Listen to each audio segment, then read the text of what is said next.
ഞങ്ങളുടെ ജീവനെ നിങ്ങൾ എന്തിനാണ് അപഹരിക്കുന്നത്? ആ കല്ല് നെഞ്ചത്ത് നിന്നെടുത്ത് മാറ്റ്.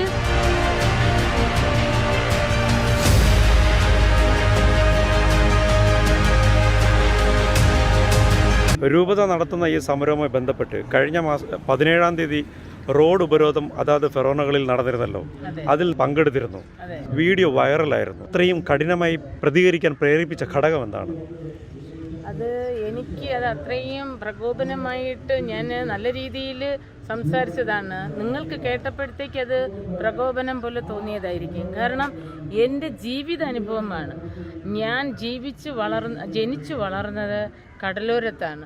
അപ്പോൾ ഇന്ന് എനിക്ക് ആ കടലിൽ ഒന്ന് കാല് നനയ്ക്കാൻ പറ്റാത്തൊരവസ്ഥയിലാണ് ഞാൻ നിൽക്കുന്നത്. എൻ്റെ ഭവനം നഷ്ടപ്പെട്ടിട്ടില്ല.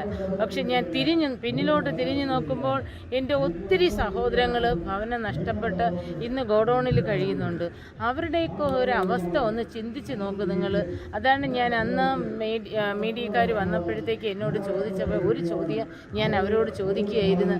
നിങ്ങൾക്ക് ഞങ്ങൾ ഒരു ദിവസം റോഡ് ഉപരോധിച്ചപ്പോഴത്തേക്ക് നിങ്ങൾക്ക് ബുദ്ധിമുട്ട്, അത് മീഡിയക്കാരൻ പറയുന്നിട്ട് ആംബുലൻസിന് ഞങ്ങൾ വിട്ടില്ല എന്ന്. ഒരിക്കലും ഇല്ല. ഞങ്ങൾ ആംബുലൻസിനെ എല്ലാം വിട്ടിട്ട് തന്നെയാണ് ഞങ്ങൾ റോഡ് ഉപരോധിച്ചത്. നടന്നു പോകാനുള്ള വഴി ഞങ്ങൾ ഇട്ടിട്ട് തന്നെയാണ് ഉപരോധിച്ചത്.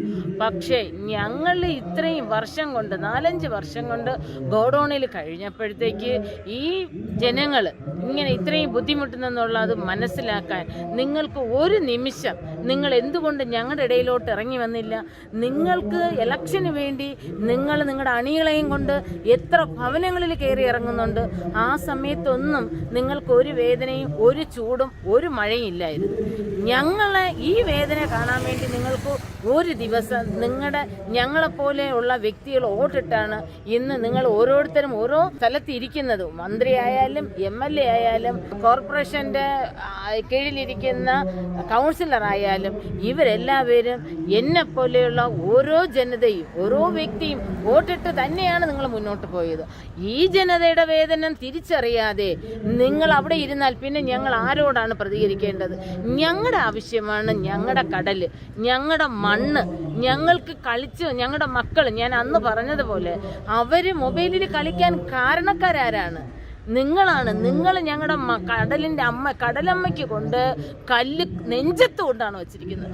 ആ കല്ല് നെഞ്ചത്ത് നിന്നെടുത്ത് മാറ്റ്. എൻ്റെ കടലമ്മ ഞങ്ങളെ ദ്രോഹിക്കത്തില്ല. കടലമ്മ തന്നെയാണ്. അമ്മ മക്കളെ മാറോട് അണയ്ക്കുന്നത് പോലെ കടലമ്മ ഞങ്ങൾക്ക് അന്ന നിത്യവും തരുന്ന അമ്മയാണ്. ആ അമ്മയുടെ നെഞ്ചിൽ നിന്ന് കല്ലെടുത്ത് മാറ്റുമ്പോൾ ഞങ്ങളുടെ തീരെ ഞങ്ങൾക്ക് തിരിച്ചു കിട്ടുകയും ഞങ്ങൾക്ക് എല്ലാ ദിവസവും കടലിൽ ഞങ്ങളുടെ ആണുങ്ങൾക്ക് പോയി അധ്വാനിച്ച് അവരുടെ മക്കളെയും അവരുടെ കൊച്ചുമക്കളെയും സംരക്ഷിക്കാനുള്ള കഴിവ് അവർക്കുണ്ട്.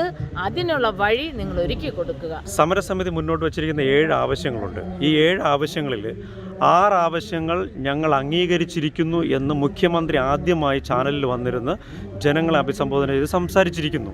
ആ 6 ആവശ്യങ്ങൾ അംഗീകരിച്ചിരിക്കുന്നതായിട്ട് ബോധ്യപ്പെട്ട സ്ഥിതിക്ക് ഈ സമരം നിർത്തുന്നതല്ലേ നല്ലത്? ആര് പറഞ്ഞ് ഞങ്ങൾക്ക് 6 ആവശ്യം നിറവേറ്റി തന്നെന്ന്?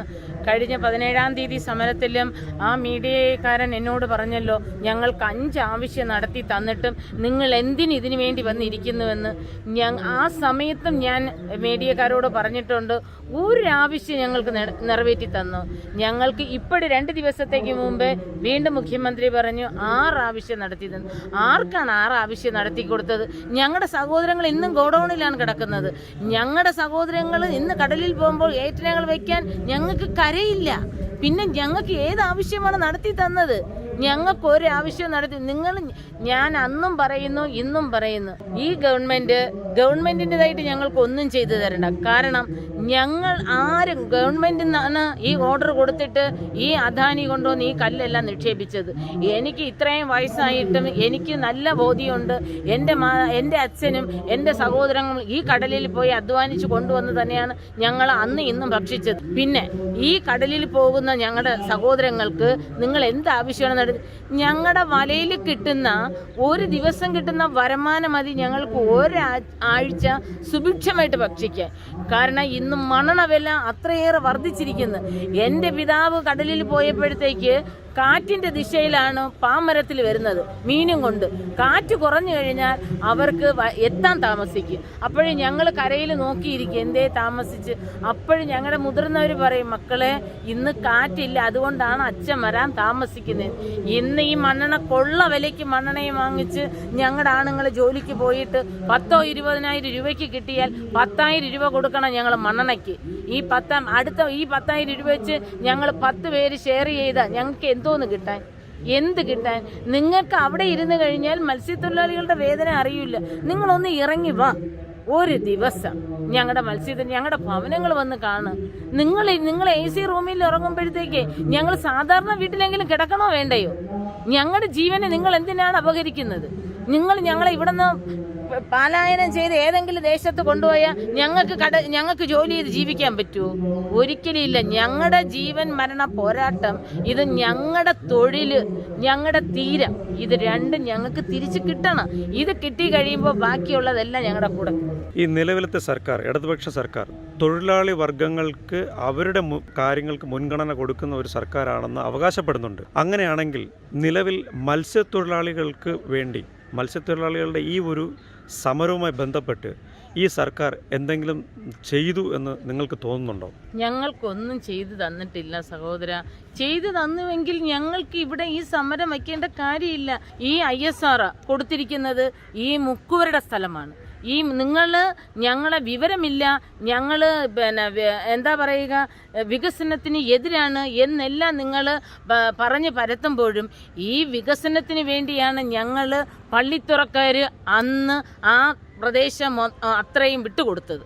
അന്ന് അത് വിട്ടുകൊടുത്തുകൊണ്ടാണ് ഇന്ന് ISR നിലനിൽക്കുന്നത്. 2, ടൈറ്റാനിയം ആരുടെ വകയായിരുന്നു? അതും മത്സ്യത്തൊഴിലാളിയുടേതാണ്. എയർപോർട്ട് ആരുടേതിലിരുന്നത്? ഞങ്ങളുടെയൊക്കെ സ്ഥലങ്ങളാണ്. ഇതെല്ലാം ഞങ്ങൾ വികസനത്തിന് എതിരെന്ന് നിങ്ങൾ പറയുമ്പോൾ ഞങ്ങളുടെ സ്ഥലം നിങ്ങൾ കൈയടക്കിയിട്ട് നിങ്ങൾ പറയുന്നു ഞങ്ങൾ വികസനത്തിന് ഞങ്ങൾ എതിരാണെന്ന്.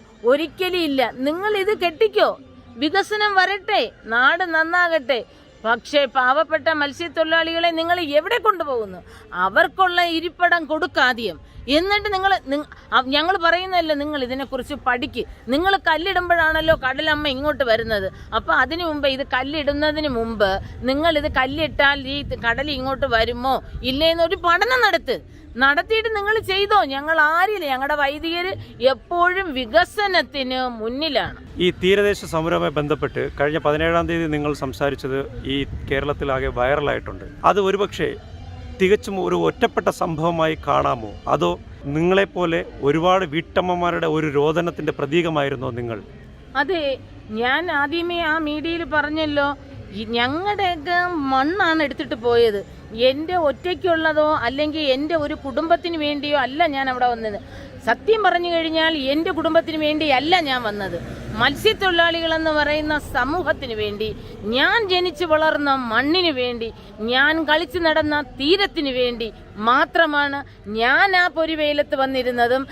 ഈ സമരം എനിക്ക് വിജയിക്കണം. ഈ വിജയിക്കുന്നത് വരെയും ഈ സമരക്കാരുടെ കൂടെ ഞാനും മുന്നിലുണ്ടാകും. കാരണം എൻ്റെ തീരെ നഷ്ടപ്പെട്ടതുകൊണ്ട് മാത്രമാണ്, അല്ലാതെ എന്നെ ആരും കൊണ്ടുവന്നതോ ആരോ പ്രകോപിപ്പിച്ചതോ അല്ല. ഞാനൊരു മത്സ്യത്തൊഴിലാളികളുടെ മകളാണ്. ഇന്നും ആ മത്സ്യത്തൊഴിലാളികൾ, എൻ്റെ 2 സഹോദരങ്ങൾ ഇന്നും പാങ്ങോട് ചന്തയിൽ പോയി മത്സ്യം വാങ്ങിച്ച് പാളയം മാർക്കറ്റിൽ കൊണ്ടുവന്ന് എൻ്റെ 2 സഹോദരിമാരും വിൽക്കുകയാണ്. അപ്പം ഞാനൊരു മത്സ്യത്തൊഴിലാളിയാണെന്ന് നിങ്ങൾക്ക് മനസ്സിലാകും. ഇല്ലെങ്കിൽ പാളയം മാർക്കറ്റിൽ പോയി ചെന്ന് ചോദിച്ചു കഴിഞ്ഞാൽ എൻ്റെ സഹോദരങ്ങൾ ആരാണെന്ന് തിരിച്ചറിയാൻ പറ്റും. എന്നെ പോലെ തന്നെ ഇരിക്കുന്ന 2 ചേച്ചിമാർ ചെന്ന് നോക്കുക. ഞങ്ങൾ മത്സ്യത്തൊഴിലാളികൾ, ഞങ്ങൾ മത്സ്യം പിടിച്ച് അത് കൊണ്ടുവന്ന് തലച്ചുമടായി കൊണ്ടുപോയി വിറ്റ് അതിൽ കിട്ടുന്ന പൈസ കൊണ്ട് ജീവിക്കുന്ന ഒരു കുടുംബത്തിലെ അംഗമാണ്. ഇന്ന് ഞാൻ കച്ചവടത്തിന് പോകുന്നില്ല. എൻ്റെ ഭർത്താവ് കടൽ ജോലിക്ക് പോകുന്നുണ്ട്, ഇടയ്ക്കിടയ്ക്ക് പോകും. അല്ലാതെ ഞങ്ങൾ മത്സ്യത്തൊഴിലാളി അല്ല എന്ന് ആരും പറയണ്ട. ഇന്ന് ഞാൻ മത്സ്യത്തൊഴിലാളിയാണ്. എൻ്റെ മക്കളും മത്സ്യത്തൊഴിലാളി എന്നുള്ള പേരിൽ അറിയപ്പെടുന്നതാണ് എനിക്കിഷ്ടം. ഈ നിലവിൽ നടന്നുകൊണ്ടിരിക്കുന്ന സമരം 100 ദിവസം പിന്നിടാൻ ഇനി അധികം നാൾ ബാക്കിയില്ല. ഈ സമരം വിജയിക്കുമെന്നോ അതല്ല നിങ്ങളുടെ ന്യായമായ ആവശ്യങ്ങൾ അംഗീകരിച്ച് ഈ സർക്കാർ അത് പരിഗണിക്കും എന്നോ ഏതെങ്കിലും രീതിയിൽ ഒരു സാധാരണ വീട്ടമ്മ എന്നുള്ള നിലയിൽ നിങ്ങൾക്ക് എന്തെങ്കിലും വിശ്വാസമുണ്ടോ ഈ സർക്കാരിൻ്റെ പുറത്ത്? ഞാൻ സർക്കാർ ഏത് ഇടതുപക്ഷമായാലും വലതുപക്ഷമായാലും എനിക്ക് കമ്മ്യൂണിസ്റ്റ് എന്നോ കോൺഗ്രസ് എന്നോ BJP എന്നോ യാതൊരു വ്യത്യാസവും എനിക്കില്ല. എന്താണ് ഞങ്ങളുടെ മത്സ്യത്തൊഴിലാളികളുടെ ആവശ്യമെന്ന് എല്ലാ ജനതയ്ക്കും അറിയാം. എങ്കിലും അവർ ഈ കണ്ണടച്ച് പൂച്ച പാല് കുടിക്കുന്നത് പോലെയാണ് അവർ ഈ സർക്കാർ കണ്ണടച്ചിരിക്കുന്നത്. നിങ്ങൾ കണ്ണ് തുറക്കുക, ഞങ്ങളുടെ ഇടയിൽ ഇറങ്ങി വരിക. മത്സ്യത്തൊഴിലാളി, ഞാനൊരു വീട്ടമ്മയാണ്, സാധാരണ ഒരു വീട്ടമ്മ. ഞാൻ ഡബിൾ എം എ എടുത്തെന്നോ ഒരു വ്യക്തിയെന്നോ അല്ല. ഞാൻ സാധാരണ ഒരു ഭവനത്തിൽ ജനിച്ച് വളർന്ന 7 അംഗങ്ങളുള്ള ഒരു കുടുംബത്തിലെ 7ാമത്തെ ഒരു വ്യക്തിയാണ് ഞാൻ. ഞാൻ പറയുന്നു, എനിക്ക് എൻ്റെ കമ്മ്യൂണിസ്റ്റ് എന്നോ എനിക്ക് കോൺഗ്രസ് എന്നോ യാതൊരു വ്യത്യാസവും ഇല്ല. ഏത് പാർട്ടി ഭരിച്ചാലും നാട് നന്നാകണം, അതാണ് എൻ്റെ ലക്ഷ്യം. അതിനു വേണ്ടി ഞാൻ ഏത് സമരവും നയിക്കാൻ ഞാൻ മുന്നിലുണ്ട്.